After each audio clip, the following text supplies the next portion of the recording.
नमस्कार, मंथन में आप सभी का बहुत बहुत स्वागत है। बात आज होगी आपकी सेहत की, क्योंकि अगर आप सेहतमंद रहेंगे तो ही ज़िंदगी में कुछ भी प्राप्त कर सकते हैं। और जब बात आपको सेहतमंद बनाने की होती है तो मुझे लगता है कि ड्रगलेस थेरेपी से बेहतर कुछ हो ही नहीं सकता। आज मैं आई हूँ डॉक्टर गंगा दादू के पास, जो कि एक प्रख्यात एक्यूपंक्चरिस्ट हैं।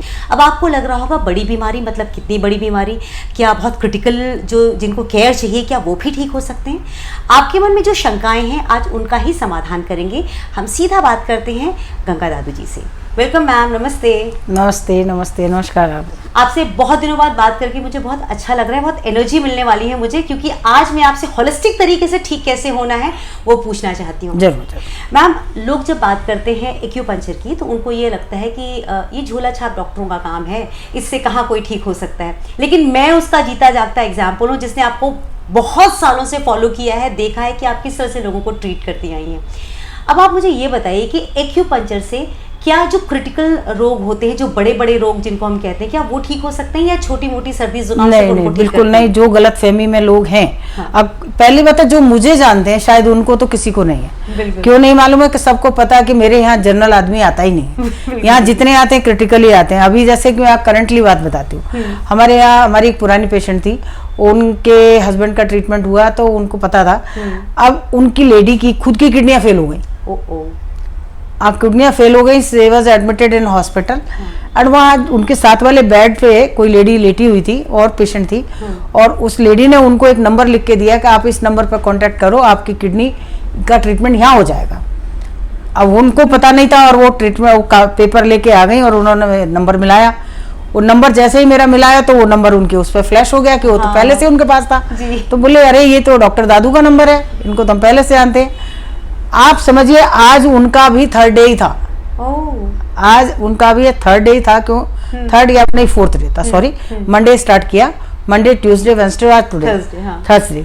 उनकी किडनियां श्रिंक कर गई। क्रेटिनिन 7.8 था। यूरिन की प्रॉब्लम थी, यूरिन नहीं आ रहा था।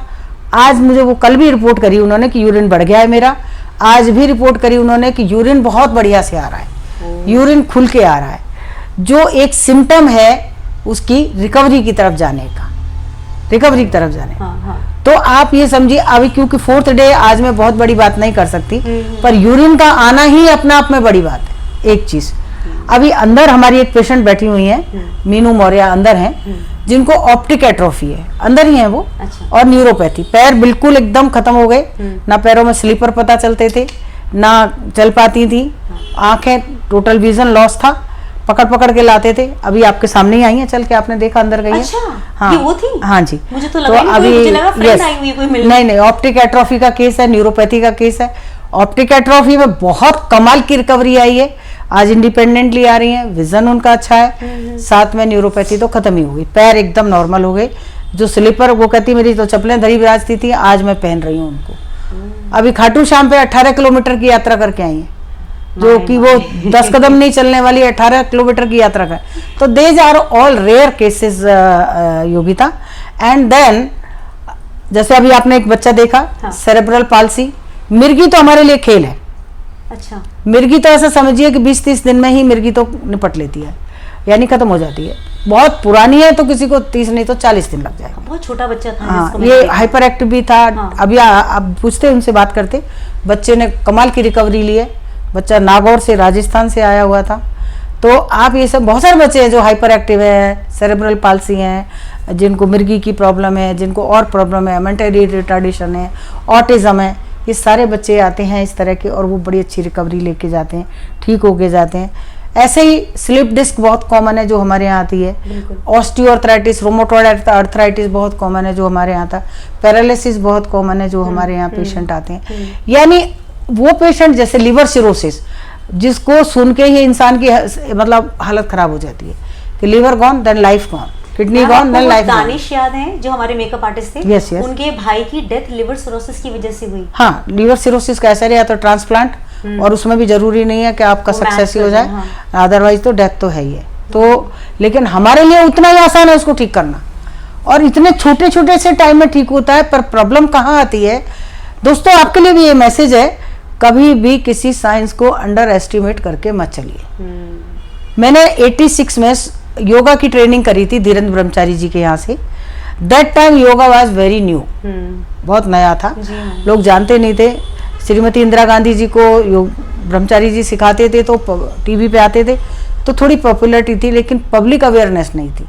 आज आप जानते हैं कि हमारे रामदेव जी की बदौलत या और लोगों की बदौलत योगा की क्या स्थिति है। आज हमारे यहाँ 21 जून को योगा डे मनाया जाता है और जो वर्ल्ड वाइड मनाया जाता है। हमारे पीएम साहब भी करते हैं, हमारे मिनिस्टर्स भी करते हैं, हमारे योगी और जितने भी लोग हैं वो सब करते हैं, आम पब्लिक भी करती है। तो ऐसे ही दोस्तों एक्यूपंक्चर को अंडर एस्टिमेट करके मत चलिए। ये ट्रीटमेंट, ये साइंस ऐसी है जो आपकी उन रोगों को ठीक कर सकती है जिनमें आपकी मौत की एक सूचना होती है, जैसे किडनी का केस, लिवर सिरोसिस का केस या आपका अल्सरेटिव कोलाइटिस का केस। ये डिजीज़ें ऐसी हैं जिनमें कोई चांसेस नहीं होते लाइफ को आगे ले जाने के। वहाँ हम ट्रीटमेंट करते हैं और सक्सेस जाते हैं। तो कोशिश करना आपका भी काम है, कम से कम वहाँ जहाँ एलोपैथी पे इतना भरोसा करते हो वहीं ऐसा सोचिए कि अगर वहाँ 100% करते हो तो यहाँ 50% करके देखिए ना भरोसा। आप ठीक नहीं हो तो फिर आप बात कीजिए। मैम जैसे बाकी थेरेपीज़ में क्या होता है, अगर कोई सीरियस पेशेंट है तो उसको हॉस्पिटलाइज किया जाता है। अब आपके पास आने के लिए जैसे लोग अलग अलग शहरों में होते हैं तो उनके दिमाग में ये रहता है कि हम आएंगे तो हमारा स्टे कैसे होगा, हमें हॉस्पिटलाइज करेंगे या कैसे ट्रीटमेंट करेंगे। तो ये जो प्रोसीजर है ये क्या है मैम? देखिए ऐसा है कि स्टे का तो हम नहीं कुछ कह सकते, पर अभी हमें एक सुविधा मिली है। हमारे को यहाँ गुरुद्वारे में हमारे जितने भी हमारे गुरुद्वारे साहिब हैं उनमें बहुत सारे लोग रुक रहे हैं जा जाके। जैसे अभी अब कई सारे लोग आए तो हम उनको वही सलाह देते हैं कि गुरुद्वारा एक ऐसी जगह है जहाँ आपको शरण जरूर मिलेगी।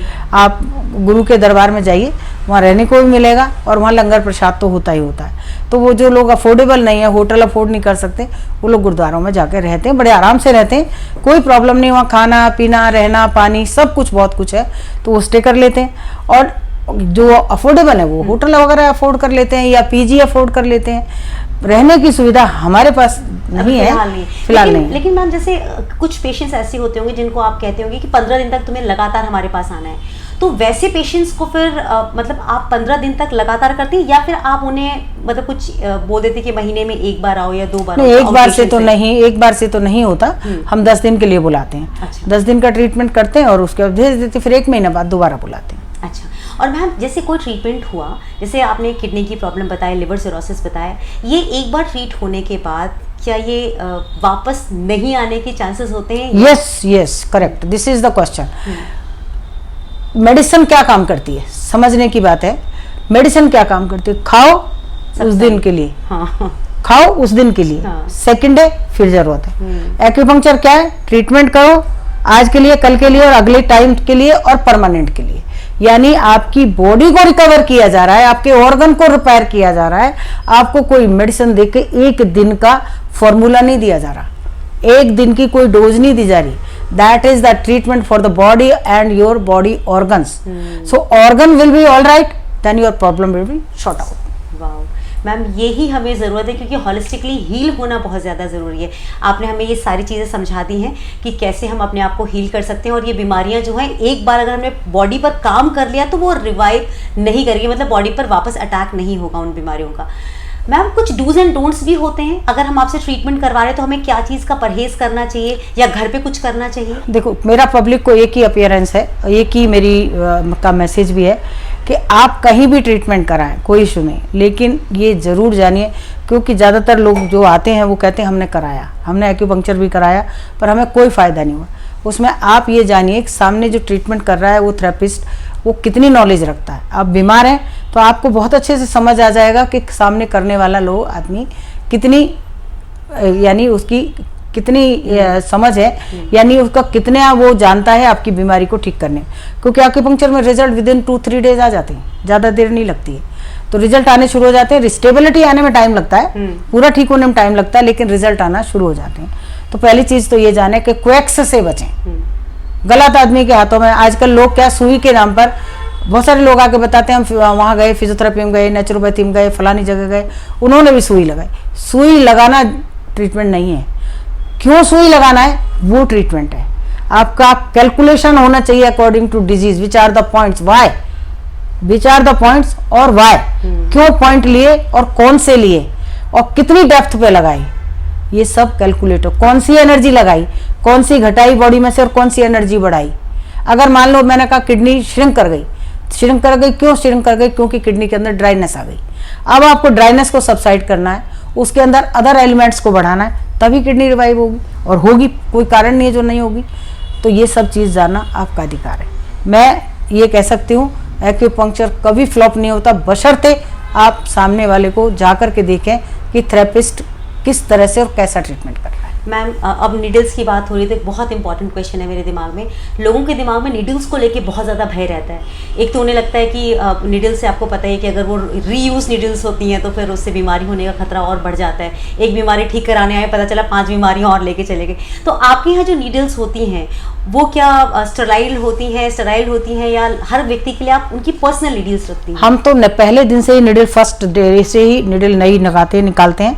स्टरलाइज निडल, नई निडल ब्रांड न्यू निकाल के उनके पैकेट खोल के उनके सामने ही लगाते हैं, और वो निडल्स को हम बॉक्स में रखते हैं। उन्हीं का बॉक्स, उस पर नाम लिखा होता है, उसके अंदर टैबलेट्स के दो टैबलेट होती हैं फॉर्मालिन की, वो डालते हैं। साथ में जो बॉक्स होता है उसके अंदर होल्स होते हैं, जिसके उसकी हवा से, उसका गैस से वो निडल स्टरलाइज होती हैं। बड़ी बड़ी बॉडी, बड़े बड़े इंस्ट्रूमेंट सारे फॉर्मालिन में रखे जाते हैं, लिक्विड में रखे जाते हैं और कुछ ड्राई में रखे जाते हैं। तो हम लोग यहाँ ड्राई निडल, हम लोग टैबलेट यूज करते हैं, स्टरलाइज, और सबकी बॉक्स अलग होते हैं। उसके बावजूद भी अगर किसी को डेली नहीं लगानी है तो हम डिस्पोजेबल लगा देते हैं, ऐसा कोई। लेकिन निडल कभी भी किसी की कोई नहीं लगाता, ना कोई लगाता और ना ही कोई लगवाता, और लगानी भी नहीं चाहिए। मैम ये कितना कॉस्ट इफेक्टिव है? लोग ले उसके बाद सबसे आखिर में बोलते हैं पैसे कितने लगेंगे, तो कितना कॉस्ट? देखिए पैसे की भी ऐसा कोई ज्यादा नहीं है। अगर आपसे बात करते हैं हम, चलिए लीवर सिरोसिस की बात हुई, और उसको 25 से 30 लाख रुपए एक बार ट्रांसप्लांट के लगते हैं। देन भी उसकी लाइफ कैसी है, बड़ी डेलिकेट लाइफ हो जाती है, क्योंकि उसको हर समय मेडिसिन पे रहना है। हर महीने 2 महीने में उसको डॉक्टर के पास जाना है, हर महीने में कुछ भी, कोई भी इन्फेक्शन होगा उसका ही रश टू डॉक्टर। एक चीज ये देखिए आप। दूसरी चीज, चल कोई भी डिजीज लेते, मान लो अर्थराइटिस है, अर्थराइटिस वाला क्या करेगा? फाइनली करते करते क्या होगा? इतने सालों तक ट्रीटमेंट चलता रहता, मेडिसिन चलती रहती है, साइड इफेक्ट इतने आ जाते हैं। उसके मुकाबले acupuncture is very very cheaper. अगर किसी का 10,000 12,000 रुपया महीना में अगर ट्रीटमेंट हो जाता है, तो आप बताइए किधर कौन सी कॉस्ट आती है? कुछ नहीं आता। मैम मुझे लगता है कि एक्चुअली आपके पास आने के बाद हेल्थ जो है वो अगर बिल्कुल ठीक हो जा रही है, और हम उस बड़ी प्रॉब्लम से, जिसमें बड़े बड़े डब्बे दवाइयों वाले जो है वो ख़त्म हो जाते हैं हमारे लाइफ से, तो मुझे लगता है ये बहुत ही ज़्यादा इकोनॉमिकल है, हेल्थ के लिए भी बहुत अच्छा है। आपका बहुत आभार मैम कि आप इस तरह के ट्रीटमेंट को लेकर के आप अकेले शुरू हुई थी, जिसमें बहुत मुश्किलों का भी सामना आपने किया, क्योंकि एक्सेप्टेंस शुरुआत में किसी को नहीं हो रही थी। तो उसको लेकर आपने जो दमखम दिखाया और उसके बाद जो हमारा ट्रस्ट डेवलप हुआ है, उसके लिए आपका बहुत बहुत आभार मैम। चलते चलते सब लोगों के लिए एक हेल्थ टिप दे दीजिए ताकि लोग उसका इस्तेमाल करें। नहीं, हेल्दी रहिए, बिल्कुल रहिए। सबसे पहले अपनी डाइट पे ध्यान दें, एक्यूपंक्चर ट्रीटमेंट की तरफ जरूर अपना फोकस बनाएं। अगर कोई ऐसी डिजीज है जो आपकी मेडिसिन में ठीक नहीं हो रही है या और थेरेपी में ठीक नहीं हो रही है, और नींद प्रॉपर लीजिए। और नींद के लिए 2 ही पॉइंट है, H7 और DU20 यूज कीजिए। नींद अच्छी आएगी, नर्वस सिस्टम एक्टिवेट होगा, कोई फ्रस्ट्रेशन, कोई स्ट्रेस लाइफ में नहीं बचेगा। Thank you so much. Thank you so much ma'am, thank you.